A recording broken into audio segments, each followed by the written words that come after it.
আমরা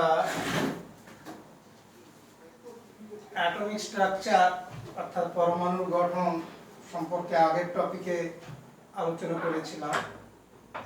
তারপরে টপিক ছিল মোলের ধারণা অর্থাৎ মোল কনসেপ্ট।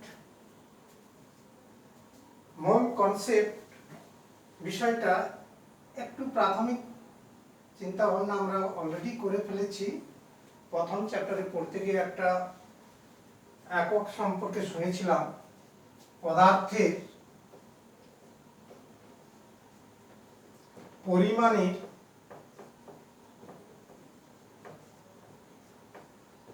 আন্তর্জাতিক একক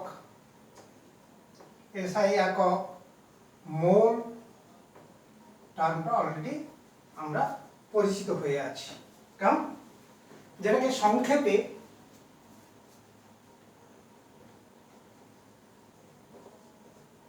মোল ইংরেজি টার্ম MOL দিয়ে প্রকাশ করা যায়,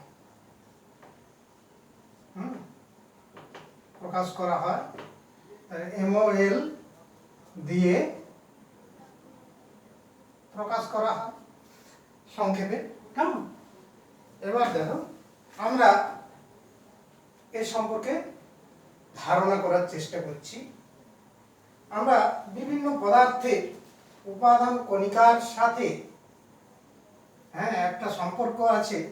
উপাদান কণিকাগুলোর সংখ্যার সঙ্গে ভরের একটা কোরিলেশন রয়েছে, অর্থাৎ তাদের মধ্যে একটা সম্পর্ক রয়েছে।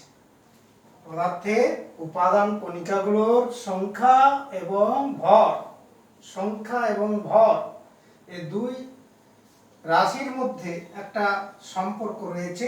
আমরা মোটামুটি কি বোঝালাম যে পদার্থের কণা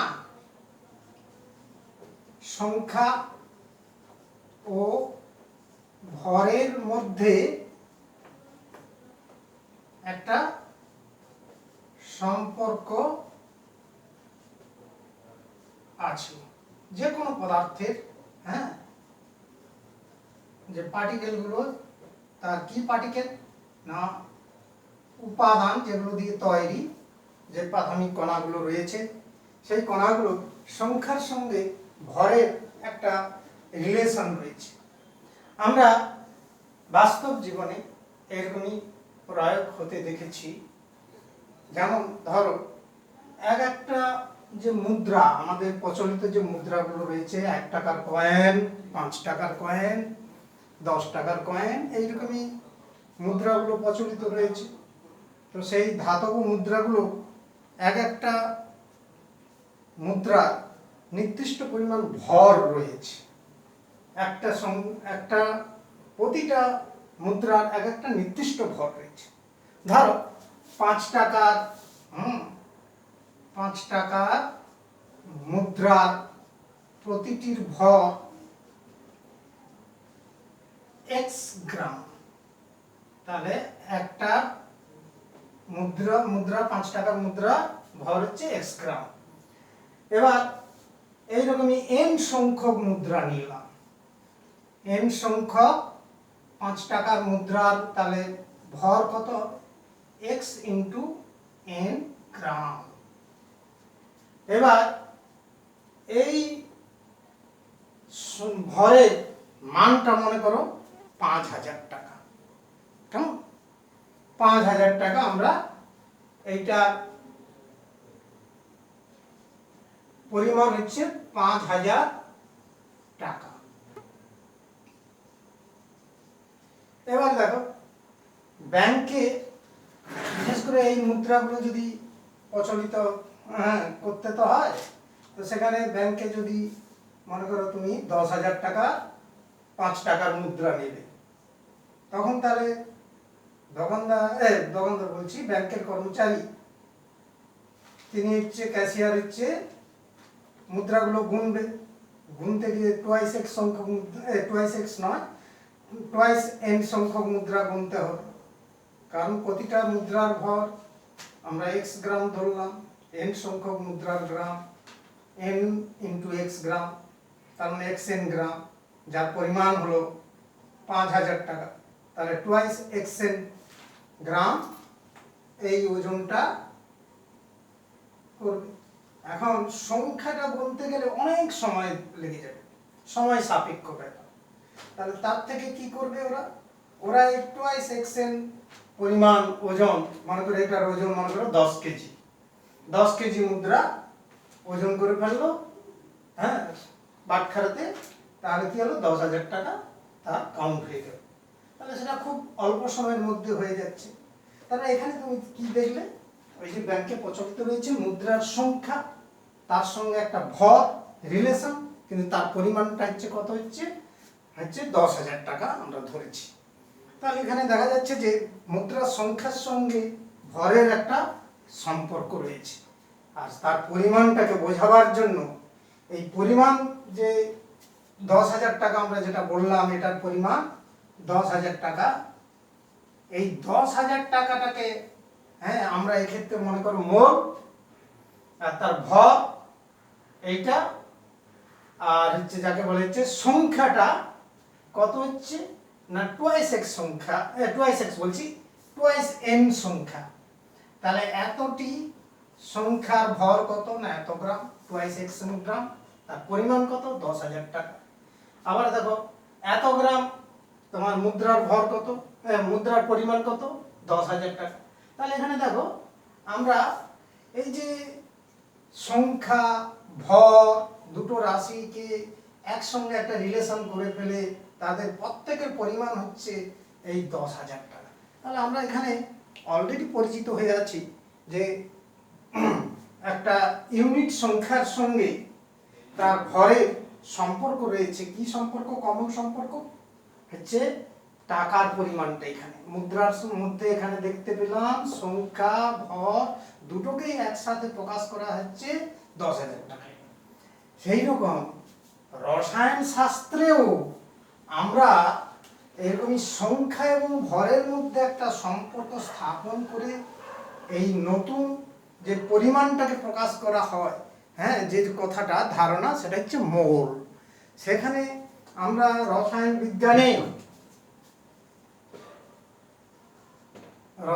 বিজ্ঞানে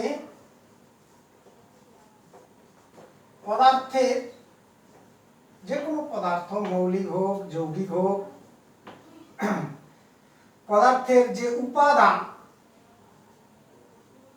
কণা বা পার্টিকেল,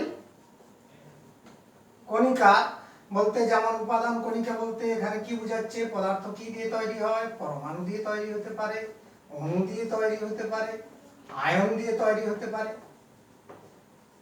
হ্যাঁ, সংখ্যা সঙ্গে ওই উপাদান কণাগুলোর ভরের একটা সম্পর্ক আছে। রসায়ন বিজ্ঞানেও পদার্থের উপাদান কণিকার সংখ্যার সঙ্গে, হ্যাঁ, কণিকার সংখ্যার সঙ্গে তার ভরের একটা সুসামঞ্জস্য, একটা সম্পর্ক রয়েছে।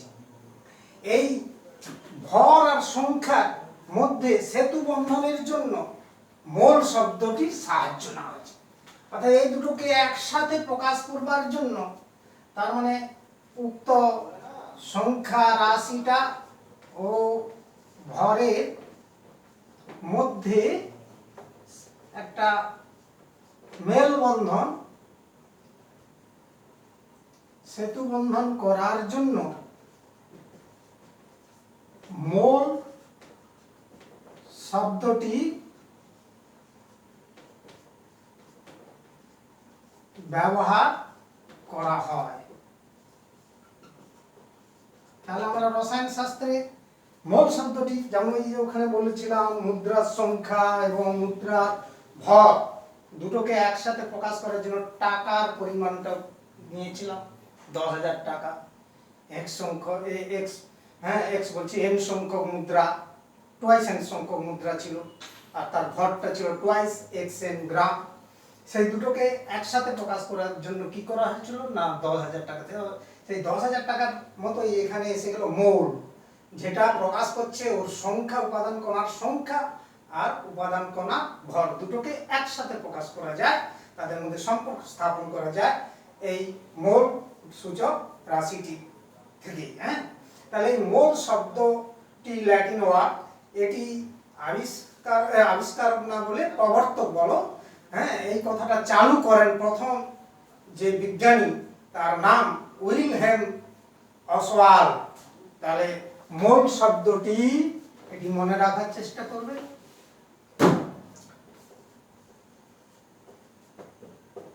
মোল কথাটি প্রবর্তক বা চালু করেছিলেন তো হলেন বিজ্ঞানী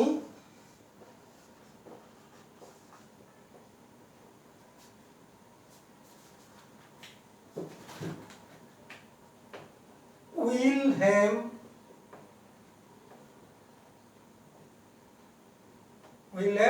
অসওয়াল্ড।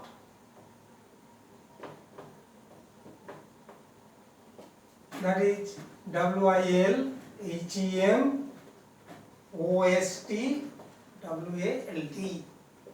অসওয়াল্ড। তাহলে এই মোল শব্দটির অর্থ কি? মোলের অর্থ স্তূপ বা রাশি কিংবা গুচ্ছ বলতে পারে। এর মিনিংটা এইরকমই দাঁড়ায়। তো রসায়নে বিশাল সংখ্যক অণু, পরমাণু বা আয়ন, এই কণাগুলো ভর আর সংখ্যার উভয়কেই প্রকাশ করবার জন্য ভর আর সংখ্যাকে আমরা মোল নামক শব্দটি বা এককটি ব্যবহার করেছি। কেমন? তাহলে মোল এককটা যে এসআই একক চালু রয়েছে পদার্থের পরিমাণ, এই পরিমাণটা কি করলো না পদার্থের কণার সংখ্যা এবং ভর এই দুয়ের মধ্যে সম্পর্ক স্থাপন করেছে। তো এখন আমরা এই কণিকার কথা বলতে গেলে দেখো, বিভিন্ন পদার্থের কণাগুলো বিভিন্ন হতে পারে। যেমন হাইড্রোজেন পদার্থটা যদি থাকে, হাইড্রোজেন মৌল, তার পরমাণুগুলো হবে হাইড্রোজেন পরমাণু, এইখানে কণাগুলো বলতে হাইড্রোজেন পরমাণু। অক্সিজেন মৌলের কণা অক্সিজেন পরমাণু, হাইড্রোজেন অণুর কণা হাইড্রোজেন অণু, অক্সিজেন যৌগের কণা বা যৌগে নয়, মৌলিক পদার্থের যে আণবিক দশাটা O2, দ্যাট ইজ O2 অণু। তার মানে এখানে কণাগুলো যেমন অণু হলো, এখানে কণাটা হচ্ছে পরমাণু হলো। ঠিক এই যে উপাদান কণা, এই কণাগুলোর সংখ্যা, রাশি আর ভর দুটো জিনিস ধারণা করতে হবে। তো দেখো, হাইড্রোজেন পরমাণু সংখ্যা যদি আমরা যাই আলোচনা করি না কেন, এর পারমাণবিক ভরটা আমরা সাধারণত যেটা প্রকৃতিতে বেশি পাওয়া যায় সেটা 1 ধরে নিতে পারি, আর অক্সিজেনের ক্ষেত্রে 16 ধরে নিতে পারি। আবার দেখো, এটার একটা অণুর ভর কত হবে 2, এটার ভর কত হবে 32, আর গ্রামে লিখলে গ্রাম হবে। হ্যাঁ, সবগুলো গ্রাম এককে প্রকাশ করলে। তাহলে দেখো, এই কণাগুলো সংখ্যার কিন্তু একটা একটা একটা একটা করে আমরা এখানে দেখাচ্ছি আণবিক দশায়, কিন্তু তাদের ভরগুলো কিন্তু আলাদা হয়ে যাচ্ছে। তার মানে এই সংখ্যা আর ভর, এই রাশিটা যখন মোল দিয়ে প্রকাশ করবে, সেক্ষেত্রে মাথায় রাখতে হবে যে বিভিন্ন উপাদান কণা, অর্থাৎ বিভিন্ন পদার্থের যে বিভিন্ন রকমের কণা রয়েছে, তাদের মধ্যে সংখ্যা রাশিটা কিন্তু ধ্রুবক হতে পারে, কিন্তু ভর রাশিটা সবার ক্ষেত্রে ধ্রুবক নয়। তার মানে এখানে কি বলতে চাইলাম না, বিভিন্ন উপাদান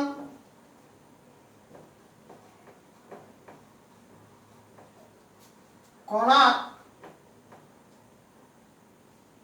ক্ষেত্রে মোল একক ব্যবহারের সময় মনে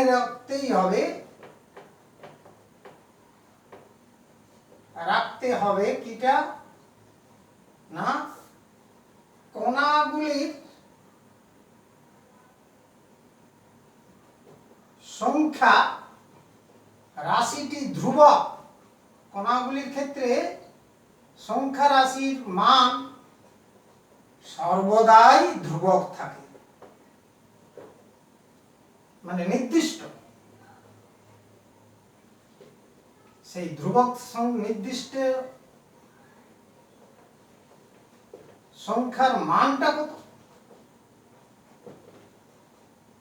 মৌলের ক্ষেত্রে সবসময় সংখ্যাটা নির্দিষ্ট থাকবে, সেই সংখ্যার মানটা হবে 6.022 ইন্টু 10⁻23। তার মানে সংখ্যাটার মান প্রত্যেক ক্ষেত্রে একই হবে। হ্যাঁ, একটু এক্সাম্পল দিলে বুঝতে পারবে। আর এই সংখ্যাটাকে আমরা জানবো, এই নির্দিষ্ট সংখ্যাটিকে বা ধ্রুবক সংখ্যাটিকে অ্যাভোগাড্রো সংখ্যা বলা হয়। অ্যাভোগাড্রো সংখ্যা, যাকে সাংকেতিক প্রকাশ এনে দিয়ে প্রকাশ করা হয়, কেমন? আর এই নামটা কোথা থেকে এসেছে না, তোমার বিজ্ঞানী আমেদিও অ্যাভোগাড্রোর নাম থেকেই এসেছে। কেমন? বিজ্ঞানী অ্যাভোগাড্রোর, হ্যাঁ, যে বিজ্ঞানী ইতালীয় বিজ্ঞানী ছিলেন, হ্যাঁ, ইতালীয় বিজ্ঞানী আমেদিও অ্যাভোগাড্রোর নাম অনুসারে এই সংখ্যাটার নাম দেওয়া হয়। কেমন? তাহলে এই হলো আমরা যে জিনিসটা বুঝলাম, যে উপাদান কণা বিভিন্ন হলে মোল রাশির এককটা যখনই ব্যবহার করবে, সেক্ষেত্রে সংখ্যা রাশির মান সবসময় কিন্তু একই হবে, সে উপাদান কণা যাই হোক না কেন। দেখো, একটু উদাহরণ দিলে বুঝতে পারবে। এক্সাম্পল,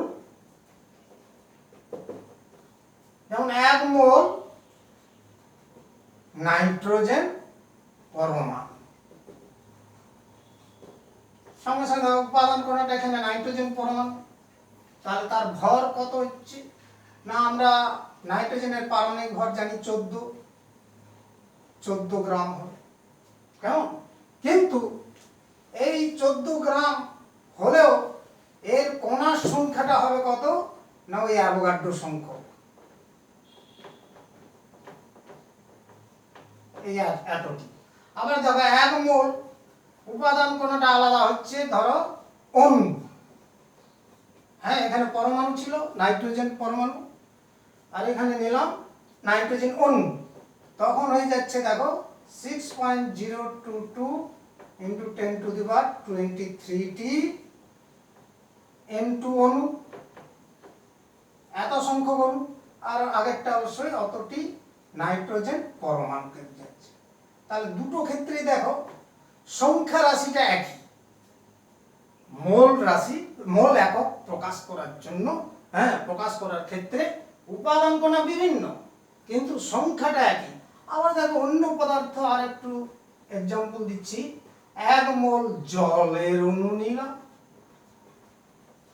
তাহলে জলের অণু 1 মোলের মধ্যেও ওই উপাদান কণিকার সংখ্যাটা, পার্টিকেল নাম্বারটা হচ্ছে ওই অ্যাভোগাড্রো সংখ্যক হবে, এতটি, হ্যাঁ, জলের অণু, কিন্তু উপাদান কণা আলাদা। হ্যাঁ, এখানে হয়ে গেল জলের অণু, এখানে আগেরটা নাইট্রোজেন অণু, তার আগেরটা নাইট্রোজেন পরমাণু। তেমনি ধরো 1 মোল সালফিউরিক অ্যাসিড, হ্যাঁ, সালফিউরিক অ্যাসিড, তার মানে এটার মানে কি বোঝালো না, এতগুলো সালফিউরিক অ্যাসিডের মধ্যে কত থাকবে না, ওই অ্যাভোগাড্রো সংখ্যকটি সালফিউরিক অ্যাসিড অণু আছে। তাহলে ইত্যাদি এইরকমই সবসময় মাথায় রাখবে, মোল সংখ্যা ব্যবহার করার ক্ষেত্রে উপাদান কণা যাই হোক না কেন, তার সংখ্যা রাশিটা সবসময় একই হবে। সেই কণার সংখ্যাগুলো সবসময় একই রাশি হচ্ছে, যেটা হচ্ছে অ্যাভোগাড্রো সংখ্যা, ধ্রুবক সংখ্যা হচ্ছে। তাহলে এই বিষয়টা বুঝতে পারলে আমরা বললাম যে মোল কি কি রাশির মধ্যে সম্পর্ক স্থাপন করে না, উপাদান কণার সংখ্যা এবং ভর, এই দুটো রাশির মধ্যে সম্পর্ক। এবারে দেখো ভর প্রকাশের ক্ষেত্রে কেমন হচ্ছে না, যদি বিভিন্ন উপাদান কণা থাকে কণার ক্ষেত্রে মোল এককটা ব্যবহার করার সময় মোল একক ব্যবহার করার সময় মনে রাখতেই হবে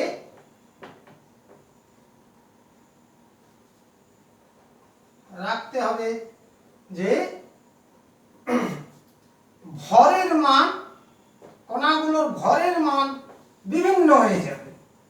হ্যাঁ, কণা সমূহের ভরের মান বিভিন্ন হবে, সংখ্যাটা কিন্তু স্থির ছিল। হ্যাঁ,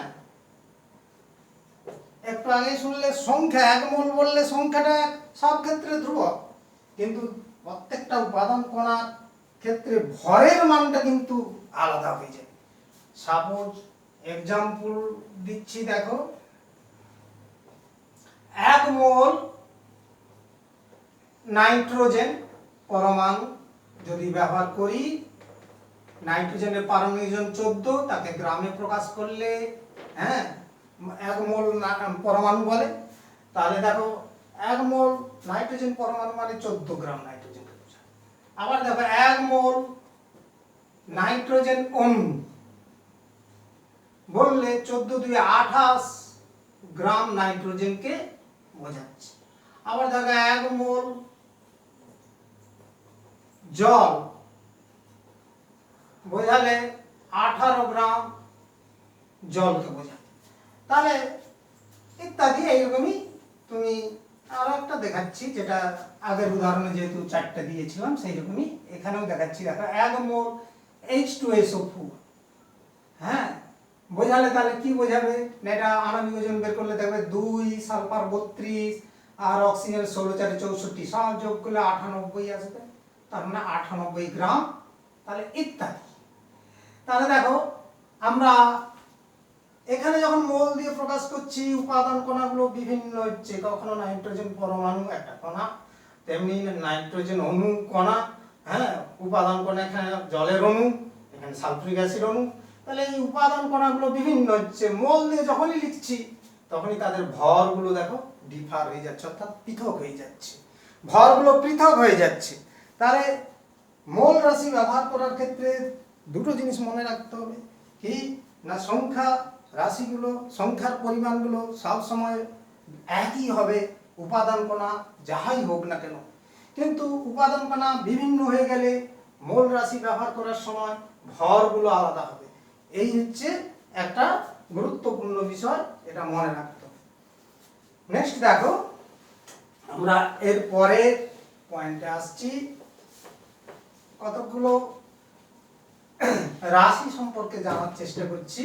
প্রথমেই দেখো পারমাণবিক ওজন কথাটা কার ক্ষেত্রে আসছে, মৌলের ক্ষেত্রে। পারমাণবিক ওজন সম্পর্কে অ্যাটমিক ওয়েট বা পারমাণবিক ওজন রাশিটা সম্পর্কে ধারণা করতে হবে। না এই পারমাণবিক ওজন বা পারমাণবিক ভর রাশির ডিফাইন করতে গেলে, অর্থাৎ এর মানটা জানতে গেলে আমরা স্ট্যান্ডার্ড স্কেল, দ্যাট ইজ প্রমাণ স্কেল হিসাবে ধরে নিই 3টে। আমাদের প্রচলিত স্কেল 3টে রয়েছে, একটি হাইড্রোজেন স্কেল, আরেকটি কার্বন স্কেল, আরেকটি রয়েছে অক্সিজেন স্কেল। এই 3টি স্কেল রয়েছে। প্রকৃতিতে হাইড্রোজেন মৌলের মধ্যে সর্বাধিক থাকে প্রোটিয়াম, কাজেই প্রোটিয়াম। কার্বনের ক্ষেত্রে থাকে 12, কার্বন 12টা সর্বাধিক থাকে, অক্সিজেনের 16, দ্যাট ইজ এগুলোকে বলা হয় hydrogen scale, carbon 12 scale, oxygen 16 scale. তাহলে এই 3টে স্কেল অনুযায়ী আমরা তুলনা করে মৌলের সঙ্গে ভরের সঙ্গে তুলনা করে পারমাণবিক ওজনটা বের করি। এখন দেখো তোমাকে একটা গল্প করি। তোমার মনে করো বাবার ওজন 60 কেজি আর তোমার ওজন 20 কেজি। তাহলে তোমার বাবা তোমার থেকে কত গুণ ভারী? না 3 গুণ। সহজেই বলতে পারবে যে বাবার ওজন বাই তোমার ওজন। তাহলে এই দুটো রাশি থেকে আমরা যেমন তুলনা করে বলতে পারি যে কে কত গুণ ভারী। তেমনি একটা মৌলের পরমাণু কত গুণ ভারী একটা হাইড্রোজেন পরমাণু বা এই কার্বনের সঙ্গে বা অক্সিজেনের সঙ্গে তুলনা করে সেই তুল্যমূল্য রাশিটি অর্থাৎ কত গুণ ভারী এই সংখ্যাটি দ্বারাই মৌলের পারমাণবিক ওজন কথাটি প্রকাশ করা হয়। ফার্স্ট দেখো হাইড্রোজেন স্কেল অনুসারে আমরা সংজ্ঞাটা বলছি যে কোনো মৌলের একটি পরমাণু একটি হাইড্রোজেন পরমাণু অপেক্ষা যত গুণ ভারী তত গুণ সংখ্যাকে মৌলটির পারমাণবিক ওজন বলা হয়। তার মানে বলতে পারি কাজে কি বলতে পারি না পারমাণবিক ওজন ইজিক্যাল টু মৌলের পারমাণবিক ওজন ইজিক্যাল টু মৌলের একটি পরমাণুর ভর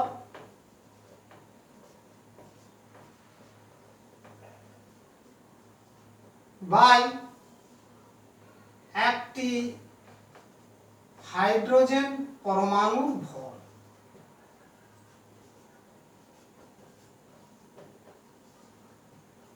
একটা জিনিস লক্ষ্য করেছো মৌলের পারমাণবিক ওজন যে ডেফাইনটা রয়েছে সেই ডেফাইন্ডের বা যে রিলেশনের মধ্যে একটা দেখতে পাচ্ছি কি না দুটো ভরের অনুপাত। তাহলে এই দুটো ভরের সূচক মানে অনুপাতিক রাশি মানে পারমাণবিক ওজনটার কোনো একক থাকার কথা নয়, তার মানে এটা একটা এককবিহীন সংখ্যা। আমরা এই কথাটাও জানলাম। যেমন কোন মৌলের পারমাণবিক ভর যেমন হাইড্রোজেন মৌলের পারমাণবিক ভর সমান কত 1, অক্সিজেনের মৌলের পারমাণবিক ভর 16, পারমাণবিক ভর সমান 16, কোনো একক নেই, এককবিহীন রাশি। এই কথাটা আমাদের জানা হলো। নেক্সট দেখো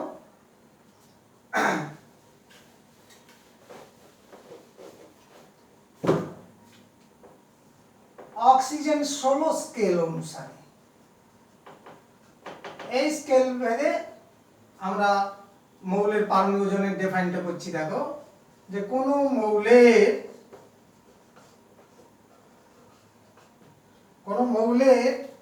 একটি পরমাণু একটি O16 আইসোটোপের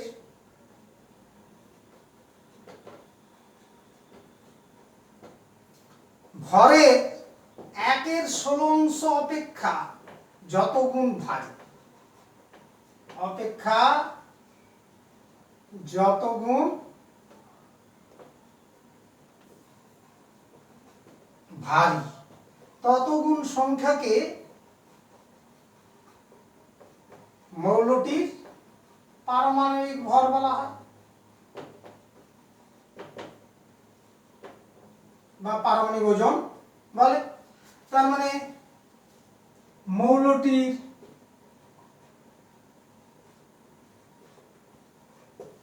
পারমাণবিক ভর ইজিক্যাল টু মৌলের একটি পরমাণুর ভর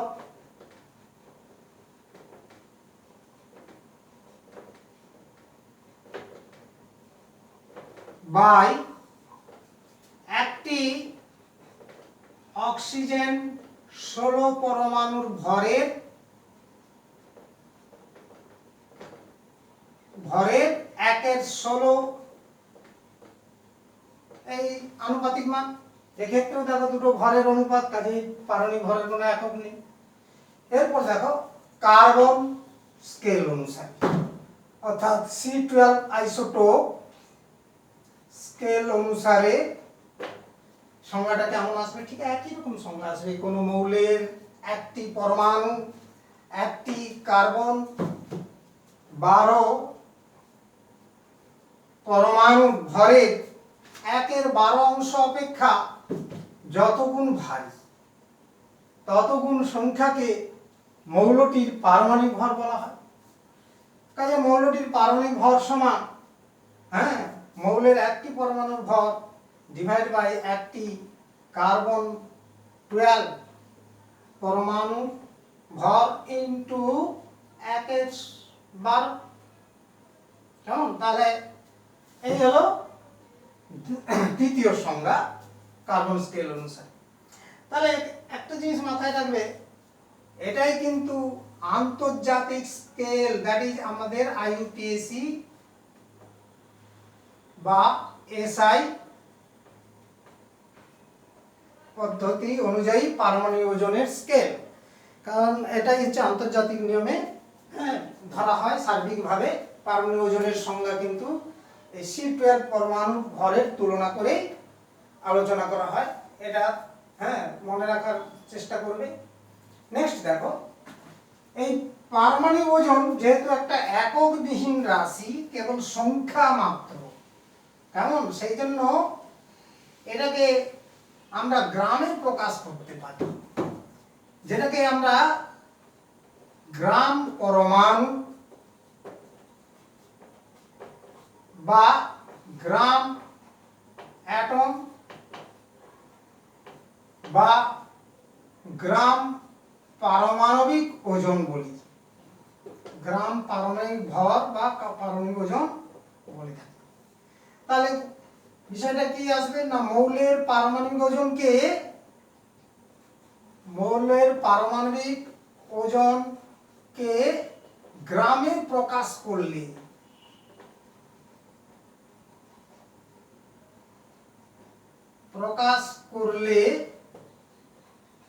তাকে গ্রাম পরমাণু, 1 গ্রাম পরমাণু বলতে পারো, বা শুধু গ্রাম পরমাণু বা গ্রাম অ্যাটম বলা হয়, দ্যাট ইজ গ্রাম পারমাণবিক ওজন বলা হয়। তাহলে 1 গ্রাম অ্যাটম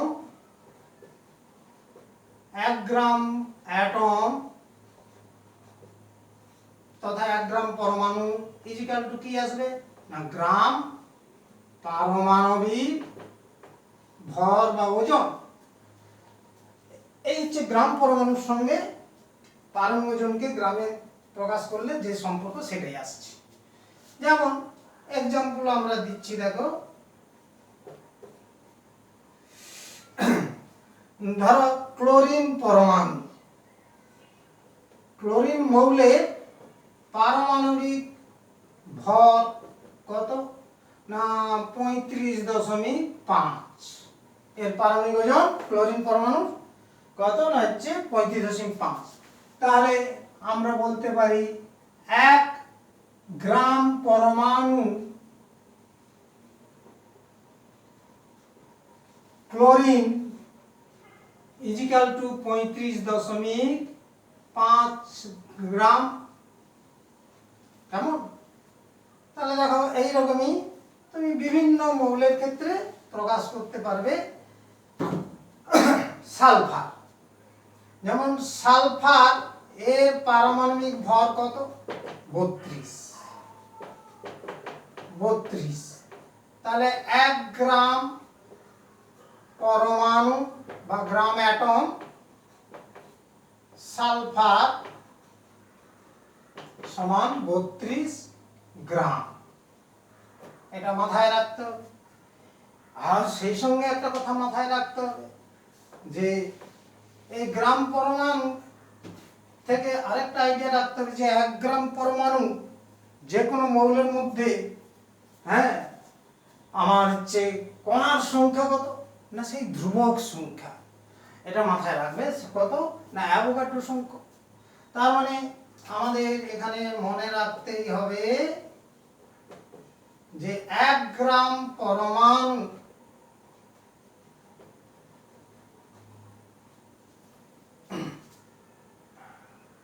সমান গ্রাম পারমাণবিক ওজন। পারমাণবিক ওজনকে গ্রামে লিখলে that is equal to Avogadro সংখ্যকটি পরমাণু। কেমন? আমরা যে কোনো মৌলের ক্ষেত্রে এই রিলেশনটা পেতে পারি। এক্সাম্পল,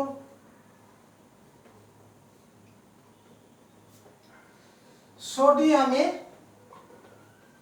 পারমাণবিক ভর সমান কত? 23।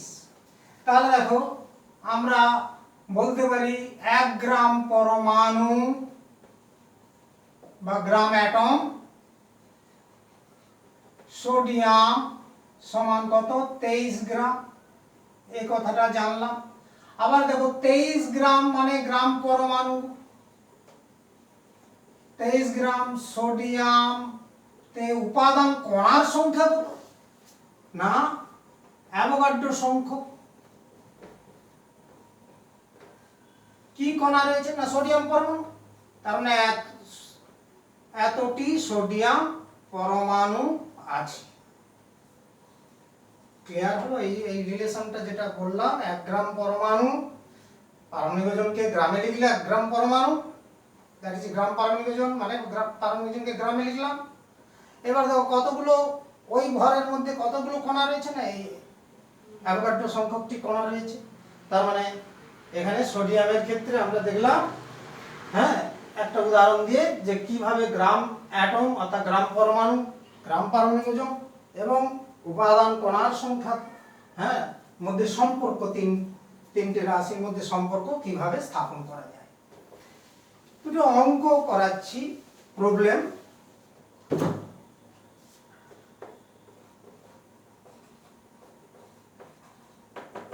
করাচ্ছি, লক্ষ্য করো। 9 গ্রাম অ্যালুমিনিয়াম ধাতু দেওয়া হলো। 9 গ্রাম অ্যালুমিনিয়াম ধাতু, তোমাকে 9 গ্রাম অ্যালুমিনিয়াম ধাতু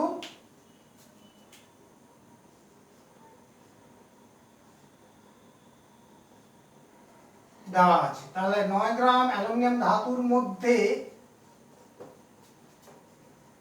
কত গ্রাম পরমাণু, গ্রাম পরমাণুর সংখ্যা অ্যালুমিনিয়াম, এবং কতগুলি অ্যালুমিনিয়াম পরমাণু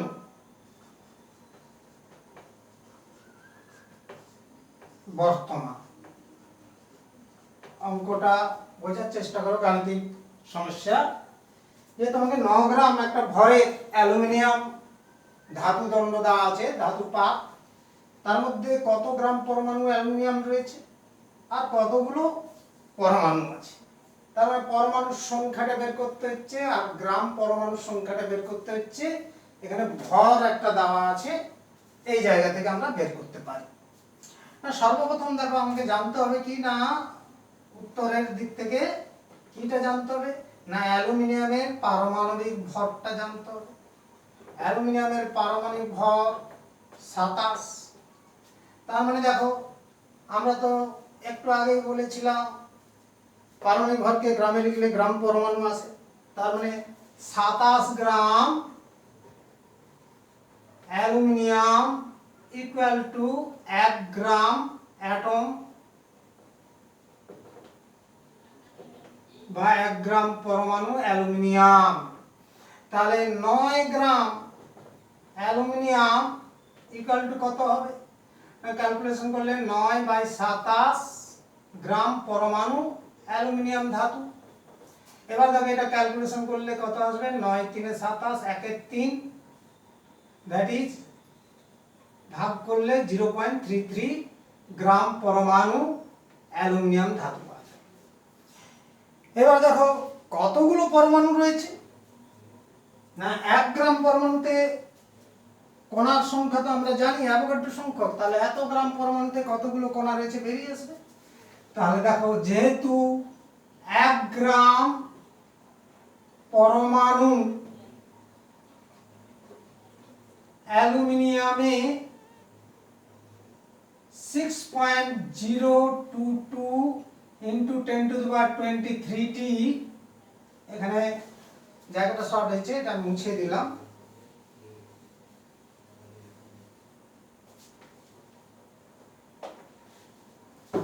(6.022 into 10⁻23t) পরমাণু আছে। তাহলে অতএব আমরা একটু আগে বের করেছিলাম এখানে 0.33 গ্রাম পরমাণু। তাহলে 0.33 গ্রাম পরমাণু অ্যালুমিনিয়ামে কত থাকবে না 6.022 into 10⁻23 into 0.33t পরমাণু আছে। এবার এটা ক্যালকুলেশন করলে যা আসবে সেটা বের করে দেখবে। তাহলে আমরা দেখতে পেলাম 9 গ্রাম অ্যালুমিনিয়াম ধাতু দিয়েছিলাম, তার মধ্যে কত গ্রাম পরমাণু সেটা আমরা বের করলাম কিভাবে, লক্ষ্য করলে আবার পরমাণু সংখ্যাও বের করানো যায়। আমি তোমাদের বাড়িতে কাজ করার জন্য আরো দুটি অঙ্ক দিচ্ছি। প্রবলেম 2,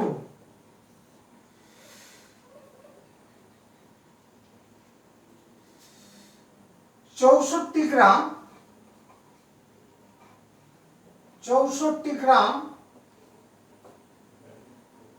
সালফার এর মধ্যে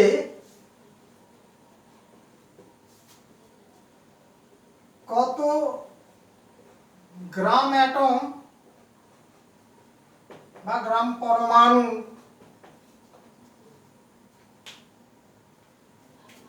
সালফার, কত গ্রাম পরমাণু সালফার এবং কতগুলি সালফার পরমাণু আছে। একইভাবে হবে, সালফারের পারমাণবিক ওজন ধরে নাও 32, মুখস্থ রাখার চেষ্টা করবে। সালফারের পারমাণবিক ওজন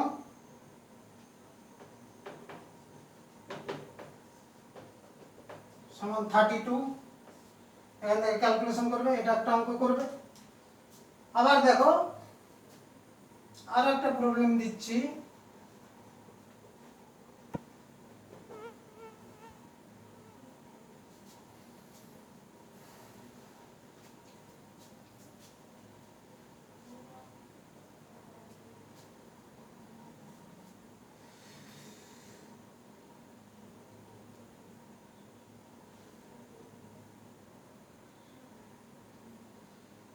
চৌষট্টি গ্রাম অক্সিজেন গ্যাসে পরমাণুর সংখ্যা কত? অক্সিজেন পরমাণুর সংখ্যা কত? এতে কত গ্রাম পরমাণু অক্সিজেন বর্তমান? অক্সিজেন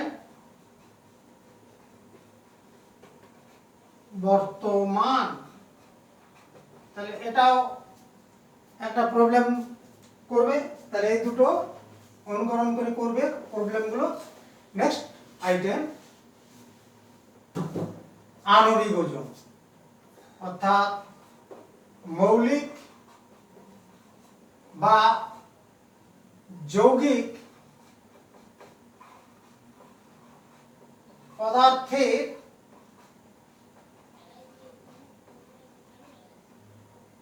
আণবিক ভর, আণবিক ভর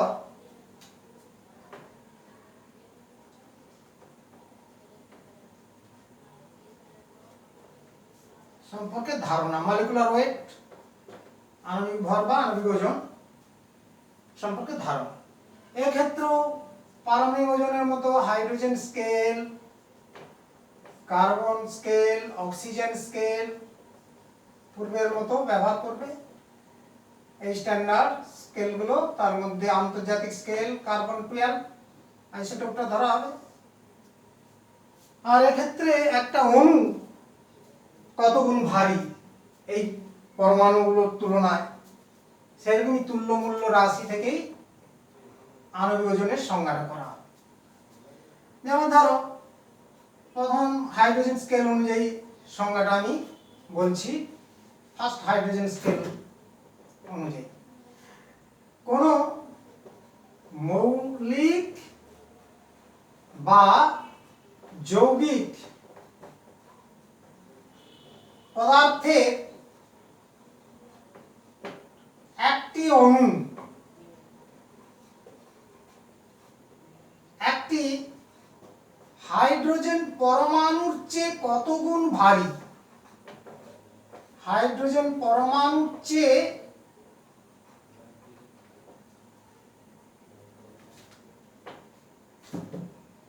যত গুণ ভারী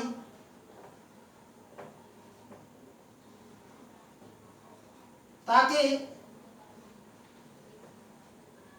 ওই পদার্থটির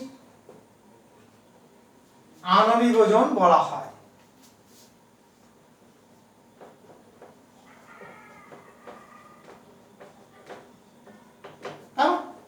তাহলে আণবিক ভর, পদার্থের আণবিক ভর, এই ডেফাইনটাকে আমরা সংক্ষিপ্ত আকারে প্রকাশ করলে কি দাঁড়াবে না, পদার্থের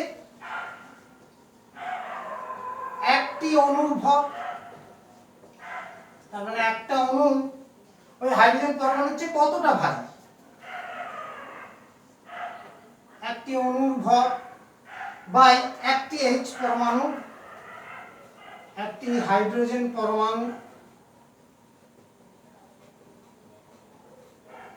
ভর, তাহলে পদার্থের একটা অণুর ভর বাই হাইড্রোজেন, একটা হাইড্রোজেন পরমাণুর ভর।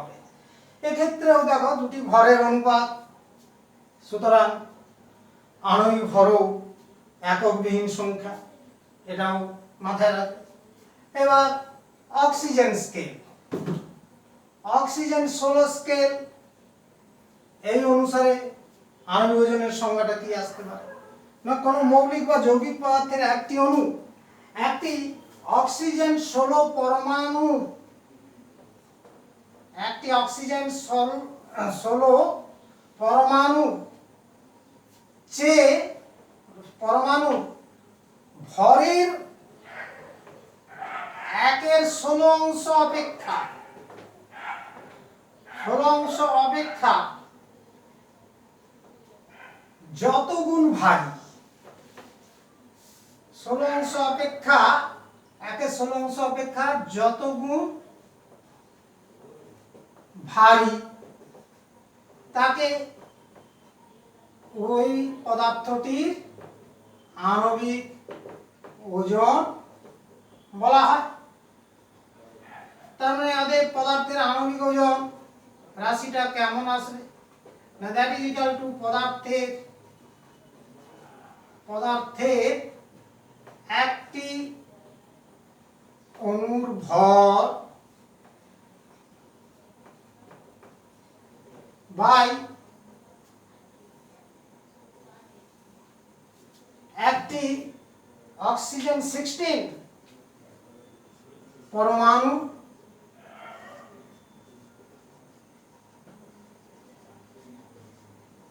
ভর গুণিতক 1/16। কেমন?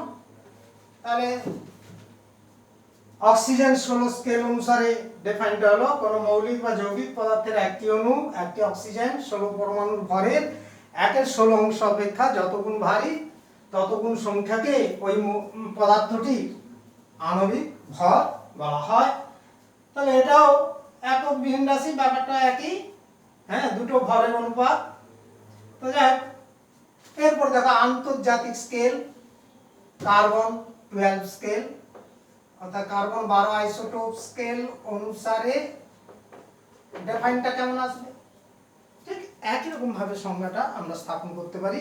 কোন মৌলিক বা যৌগিক পদার্থের একটি অণু একটি কার্বন 12 পরমাণু ভরের 1/12 অপেক্ষা যত গুণ ভারী, অর্থাৎ একটি কার্বন 12 পরমাণু ভরের 1/12 অপেক্ষা যত গুণ ভারী তত গুণ সংখ্যাকে ওই পদার্থটির আণবিক ওজন বলা হয়।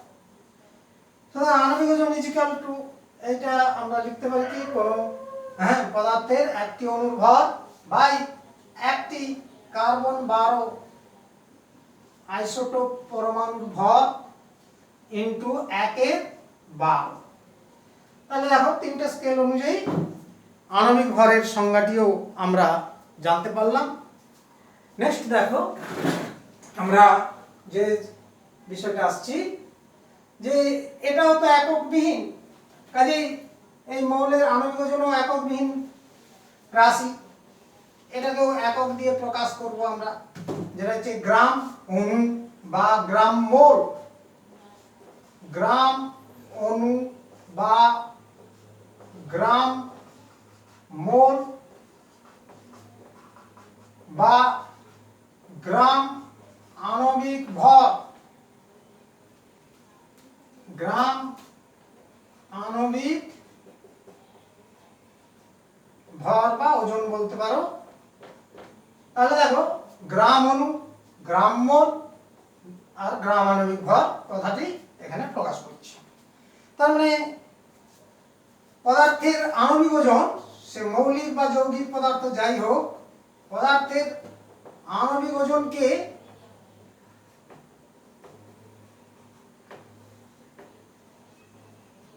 গ্রামে প্রকাশ করলে যে গ্রাম সংখ্যা পাওয়া যায়, গ্রামে প্রকাশ করলে তাকে গ্রাম অণু, 1 গ্রাম অণু বলতে পারো, গ্রাম অণু বা গ্রাম মোল বা গ্রাম আণবিক ওজন বলা হয়। অর্থাৎ 1 গ্রাম অণু বা 1 গ্রাম মোল সমান আণবিক ওজনকে গ্রামে লিখলে গ্রাম আণবিক ওজন, গ্রাম আণবিক ওজন, এই রিলেশনটা পাবে। আর এখানেও মাথায় রাখতে হবে 1 গ্রাম অণু পরিমাণ যে কোনো পদার্থে অ্যাভোগাড্রো সংখ্যক অণু থাকে, কারণ এখানে উপাদান কণা অণু, উপাদান কণাগুলো অণু, আর সংখ্যাটা একই হবে, ভরটা আলাদা হবে। আগেই আলোচনা করেছি, 1 গ্রাম অণু সমান গ্রাম আণবিক ওজন, অর্থাৎ আণবিক ওজনকে গ্রামে লিখলে যা পাওয়া যাবে সমান সংখ্যা কত হবে না, অ্যাভোগাড্রো সংখ্যকটি কণা মানে অণু 6.022 ইন্টু 10⁻23 টি অণু। তার মানে অণুর সংখ্যা বুঝালে এতগুলো হবে, আর আণবিক ওজনকে গ্রামে প্রকাশ করলে গ্রাম অণু হবে। তাহলে গ্রাম অণুর সঙ্গে রিলেশন করে আমরা আরেকটা পার্ট শুরু করছি। দেখো পার্ট বলছি, এখানে কিছু প্রবলেম বা এক্সাম্পল দিচ্ছি। যেমন দেখো 1 গ্রাম অণু বা 1 গ্রাম মোল কার্বন ডাইঅক্সাইড সমান এর আণবিক ওজন, কার্বন ডাইঅক্সাইডের আণবিক ওজন কার্বন 12 পারমাণবিক ওজন, অক্সিজেনের পারমাণবিক ওজন 16, তাহলে ফলটা বেরোলে কত 44। আর গ্রামে লিখতে হবে, কেমন, যেহেতু আমি ব্র্যাকেটে দিয়ে দিচ্ছি CO2 এর আণবিক ভর 44, আণবিক ওজন 44, তাহলে তাকে গ্রামে প্রকাশ করলে 1 গ্রাম অণু অক্সিজেন মানে কার্বন ডাইঅক্সাইড সমান 44 গ্রাম। আবার দেখো তাহলে 44 গ্রাম কার্বন ডাইঅক্সাইডে কতগুলো কণা থাকবে না, অ্যাভোগাড্রো সংখ্যকটি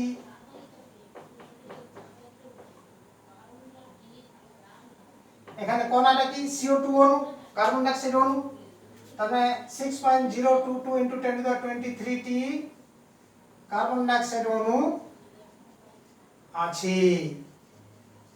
তাহলে এখানে রিলেশন দেখো লক্ষ্য করলে 1 গ্রাম অণু মানে আণবিক ওজনকে গ্রামে লিখবে, আবার ওই আণবিক ওজন তথা 1 গ্রাম অণু মধ্যে কণার সংখ্যা হবে অ্যাভোগাড্রো সংখ্যকটি, আর কণাটা যেহেতু অণু সেহেতু অণুর কথাই বলবো আমরা। হ্যাঁ, এইরকমই কিছু প্রবলেম দেখাচ্ছি।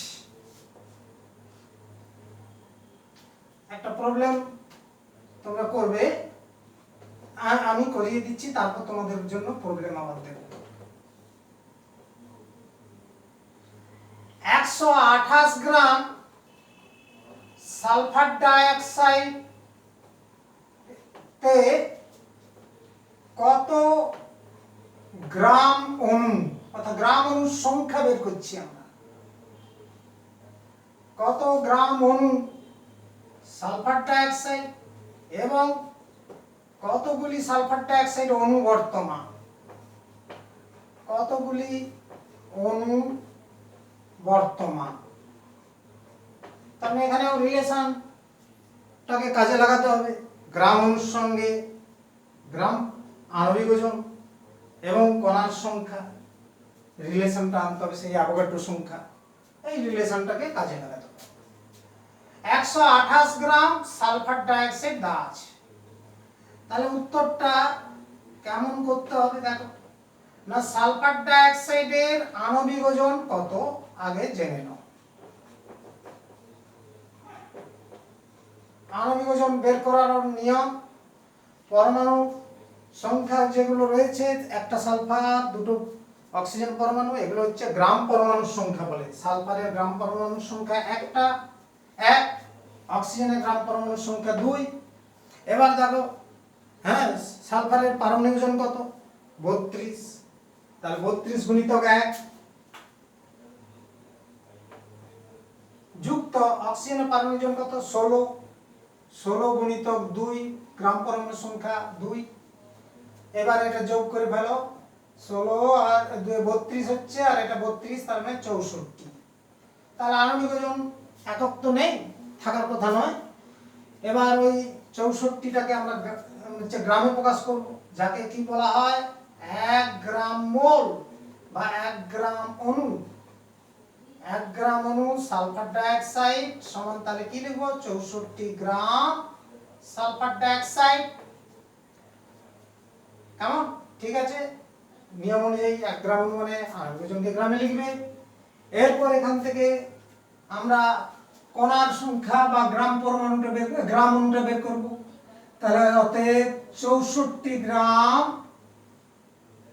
SO2 ইকুয়াল টু 1 গ্রাম অণু সালফার ডাইঅক্সাইড। কত দেওয়া ছিল পরিমাণ 128, তাহলে 128 গ্রাম সালফার ডাইঅক্সাইড সমান কত হবে না 128 বাই 64। কেমন? এখানে আনুপাতিক মানটা বের করলে ওই তিন নিয়মে তোমরা জানো, 128 বাই 64 গ্রাম অণু sulphur dioxide, that is equal two, এটা সমাধান করলে 64 2 128, অর্থাৎ 2 গ্রাম অণু সালফার ডাইঅক্সাইড। এবার দেখো 1 গ্রাম অণুতে কতগুলো অণু থাকে, অ্যাভোগাড্রো সংখ্যক অণু। তাহলে 2 গ্রাম অণুতে কত থাকবে, তাহলে দেখো যেহেতু 1 গ্রাম অণু বা 1 গ্রাম মোল SO2 তে 6.022 into 10 to the power 23 টি অণু আছে। অতএব 2 গ্রাম অণু সালফার ডাইঅক্সাইডে 6.022 into 10 to the power 23 into 2 টি অণু আছে। আর গুণ করে দাও, 12.044 into 10 to the power 23 টি অণু আছে। তাহলে কতগুলো সালফার ডাইঅক্সাইড অণুর সংখ্যা হলো এত, গ্রাম পরমাণুর সংখ্যা কত হলো 2 গ্রাম পরমাণু, তাহলে দুটো উত্তরই বেরিয়ে গেল, গ্রাম পরমাণুর সংখ্যা 2 আর অণুর সংখ্যা হলো 12.044 × 10⁻23। তাহলে দেখো এখানে আমরা পরিষ্কার অঙ্ক করতে পারলাম। আমি একটা বড় টাইপের অঙ্ক দিচ্ছি, একসঙ্গে গ্রাম পরমাণু এবং গ্রাম অণু করে অঙ্কটা করতে হবে। ধরো তোমাকে একটা অঙ্ক দিচ্ছি, প্রবলেম একটা দিচ্ছি, দেখো 93 গ্রাম ফসফরাস, 93 গ্রাম ফসফরাস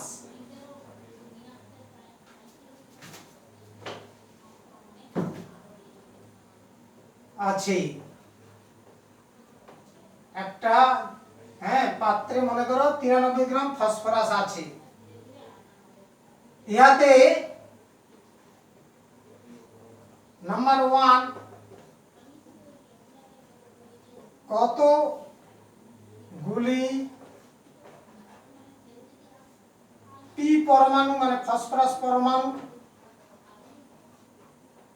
নাম্বার 2 কত গ্রাম পরমাণু,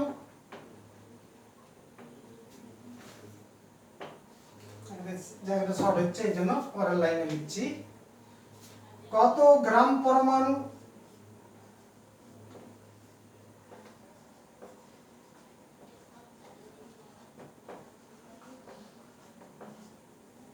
ফসফরাস,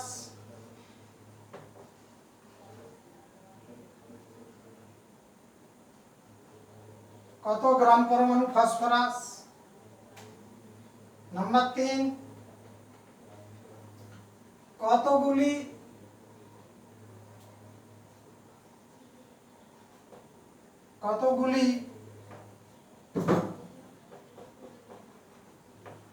ফসফরাসের অণু আছে।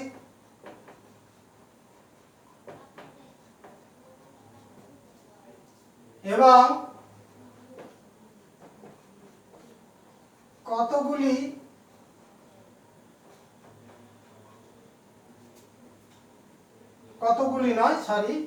কত গ্রাম অণু,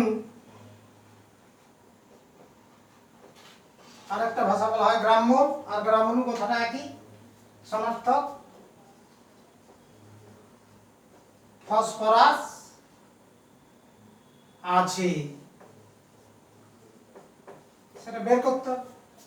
তাহলে কি কি বের করতে হচ্ছে, দেখলে কতগুলো ফসফরাস পরমাণু, কত গ্রাম পরমাণু ফসফরাস, কতগুলি ফসফরাসের অণু আছে, আর কত গ্রাম মোল ফসফরাস আছে।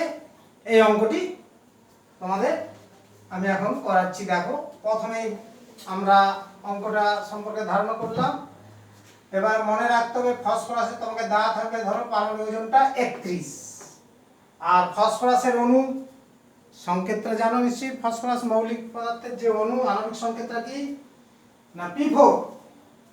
তাহলে দেখো আমরা প্রথমেই নাম্বার 1 ছিল কতগুলো পরমাণু,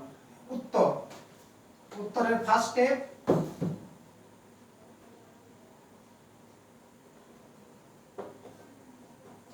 কতগুলি পরমাণু আছে না, যেহেতু ফসফরাসের পারমাণবিক ভর কত নিয়েছি 31, তাহলে অতএব 1 গ্রাম পরমাণু ফসফরাস সমান 31 গ্রাম। কেমন, পারমাণবিক ওজনকে গ্রামে লিখলে গ্রাম পরমাণু বলে। তাহলে তোমাকে দেওয়া ছিল কত গ্রাম পরমাণু রয়েছে, কত গ্রাম ফসফরাস দেওয়া আছে 93 গ্রাম। তাহলে আমরা এখান থেকে কম্পেয়ার করে লিখতে পারি 31 গ্রাম ফসফরাস সমান 1 গ্রাম অ্যাটম বা পরমাণু, 1 গ্রাম অ্যাটম বা 1 গ্রাম পরমাণু ফসফরাস। অতএব 93 গ্রাম ফসফরাস ইকুয়াল টু কি হবে, 93/31 গ্রাম পরমাণু phosphorus, that is equal two 3 গ্রাম পরমাণু ফসফরাস। তাহলে 1 নম্বরের উত্তরটা হয়ে গেল কত গ্রাম পরমাণু। না 1 নম্বরে ছিল পরমাণুর সংখ্যা। হ্যাঁ, এবার দেখো যেহেতু 1 গ্রাম পরমাণু যে কোনো পদার্থে কণার সংখ্যা ধ্রুবক, সেটা কত? অ্যাভোগাড্রো সংখ্যা। না 1 গ্রাম পরমাণু ফসফরাসে 6.022 into 10 to the power 23 টি পরমাণু আছে। তাহলে এখানে বেরিয়েছে কত? 3 গ্রাম পরমাণু। তাহলে 3 গ্রাম অ্যাটম ফসফরাসে কত থাকবে? একে 3 দিয়ে গুণ করতে হবে। 6.022 into 10 to the power 23 into 3 টি পরমাণু আছে। দ্যাট ইজ, এটা গুণ করলে 3 দিয়ে 6, 6, 0, 318, 18.066 into 10 to the power 23 T phosphorus পরমাণু আছে। তাহলে দেখো 1 নম্বর উত্তরটা হয়ে গেল। 2 নম্বর যে প্রশ্নটা ছিল কত গ্রাম পরমাণু ফসফরাস আছে, অলরেডি বের করে রেখেছি। 3 গ্রাম পরমাণু ফসফরাস আছে। না 3 গ্রাম অ্যাটম ফসফরাস আছে। তাহলে দ্বিতীয় উত্তরটাও হয়ে গেল। তৃতীয় উত্তরটা ছিল, তৃতীয় প্রশ্নটা ছিল কতগুলি অণু আছে। তাহলে 3 নম্বর কোশ্চেনের উত্তর হবে না ফসফরাসের আণবিক ওজন, না ফসফরাসের আণবিক সংকেত P4। তাহলে এর আণবিক ওজন, না আণবিক ওজনটা বেরোবে, পারমাণবিকতা কত? 4, চতুর্পরমাণু অণু। তাহলে এর পারমাণবিক ওজন 31 আর পারমাণবিকতা দিয়ে গুণ, তার মানে 124। তাহলে আণবিক ওজন জানা হয়ে গেল। তাহলে অতএব 1 গ্রাম মোল বা 1 গ্রাম অণু ফসফরাস ইজিক্যাল টু, এখানে কণা তো P4, আগের কণাগুলো ছিল P, পরমাণু বললে P চিহ্ন, আর অণু বললে P4। মলিকুলার সংখ্যা যেহেতু এসে গেছে আণবিক কথাটা, কাজে P4 দিয়ে প্রকাশ করছে, এই জন্য 1 গ্রাম অণু P4 ইজিক্যাল টু, তাহলে কত হবে? 124 গ্রাম। আণবিক ওজনকে গ্রামে লিখলে অতএব 124 গ্রাম ফসফরাস ইকুয়াল টু, আমরা এক্ষুনি পেলাম 1 গ্রাম মোল বা 1 গ্রাম অণু ফসফরাস ছিল। ভরটা কত দেওয়া ছিল? 93 গ্রাম ফসফরাসের ছিল। তাহলে 93 গ্রাম ফসফরাস ইকুয়াল টু কি হবে? 93/124 গ্রাম অণু ফসফরাস। ক্যালকুলেশন করো, 31 দিয়ে কেটে যাবে, 3/4। এটা ভাগ করলে দেখো 0.75 গ্রাম অণু ফসফরাস। আমাকে কি বের করতে হবে? অণুর সংখ্যা। আমরা তো জানি 1 গ্রাম অণুতে অ্যাভোগাড্রো সংখ্যকটি অণু থাকে। কেমন? 1 গ্রাম অণু, হ্যাঁ কিছুক্ষণ আগেই রিলেশন বের করেছি, যেহেতু 1 গ্রাম, কালি ডিস্টার্ব করছে, 1 গ্রাম অণু ফসফরাসে অ্যাভোগাড্রো সংখ্যকটি 6.022 into 10 to the power 23 টি অণু আছে। তাহলে অতএব 0.75, কারণ গ্রাম অণু বেরিয়েছে 0.75, তাহলে 0.75 গ্রাম অণু ফসফরাসে কত হবে? 6.022 into 10 to the power 23 গুণিতক 0.75 টি অণু আছে। এটা গুণ করে ক্যালকুলেশন করে মানটা বের করে নেবে। 4 নম্বর যে কোশ্চেনটা ছিল, হ্যাঁ এটা গুণ করে এর মানটা বেরিয়ে যাবে। 4 নম্বর পয়েন্টের যে প্রশ্নটা ছিল কত গ্রাম অণু বা কত গ্রাম মোল ফসফরাস আছে ওই 93 গ্রাম ফসফরাসের মধ্যে, না অলরেডি আমরা বের করে রেখে দিয়েছি 0.75। তাহলে 4 নম্বর প্রশ্নের উত্তর অনুযায়ী 0.75 গ্রাম মোল বা গ্রাম অণু ফসফরাস বর্তমান। তাহলে 4টা প্রশ্নের উত্তর হয়ে গেল, আরেকটা শুধু গুণ করলে 3 নম্বর প্রশ্নের উত্তরটা বেরিয়ে যাবে। হ্যাঁ, কতগুলো অনুর সংখ্যা এটা গুণফলটা বের করবে, আর 4 নম্বর প্রশ্নের উত্তরটা অলরেডি বের করে দিয়েছিলাম, সেটাই হবে উত্তর। এই হলো গ্রাম অণু বা গ্রাম মোল সংখ্যা সম্পর্কে